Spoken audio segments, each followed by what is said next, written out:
For today's video, gagawa tayo ng siomai soup. So, painit tayong kawali. Pagkatapos ilagay natin yung 3 kutsarang mantika.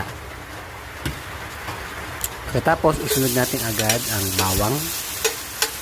Halu-haluin lang natin. Pagkatapos natin haluin, isunod natin yung ating 1 medium na sibuyas. 6 cloves yung ating bawang. Halu-haluin lang natin. Pag naamoy natin na mabango na, so nakuha na natin yung extract ng sibuyas at bawang, isunod natin yung paminta. Naglagay nga pala ako dito ng 1 kutsarang paminta. Mas masarap yung maanghang, lalo na maulan. Pagkatapos halu-haluin lang natin, isunod natin yung 3 dahon ng bay leaves o dahon ng laurel.